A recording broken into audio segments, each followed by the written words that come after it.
How to interest people. Everyone who was ever a guest of Theodore Roosevelt was astonished at the range and the diversity of his knowledge.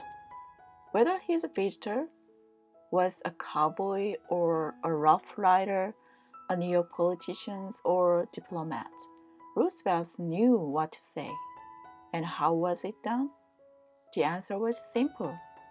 Whenever Roosevelt expected a visitor, he sat up late the night before, reading up on the subject in which he knew his guest was particularly interested.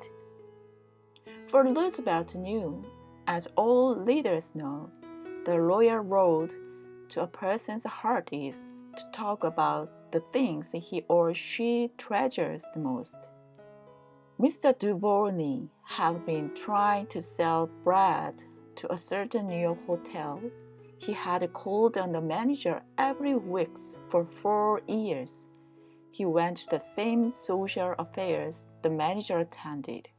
He even took rooms in the hotel and lived there in order to get the business, but he failed.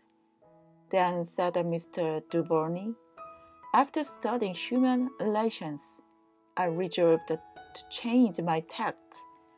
I decided to find out what interested this man, what caught his enthusiasm.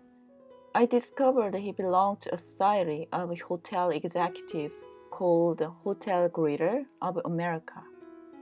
He not only belonged, but his bubbling enthusiasm had made him president of the organizations and president of the International Greeter.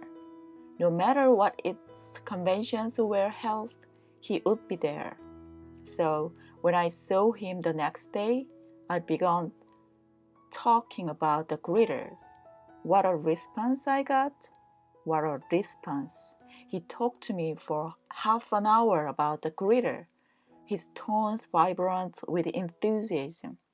I could plainly see that this society was not only his hobby, it was the passion of his life.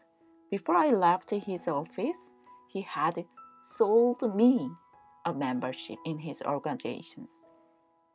In the meantime, I had said nothing about bread. But a few days later, the steward of his hotel phoned me to come over with samples and price. I don't know. What did you do, the old boy? The steward greeted me. But he sure is sold on you. Think of it. I had been drumming at that man for 4 years, trying to get his business. And I'd still be drumming at him if I hadn't finally taken the trouble to find out what he was interested in and what he enjoyed talking about. Talking in terms of the other person's interest paid off for both parties.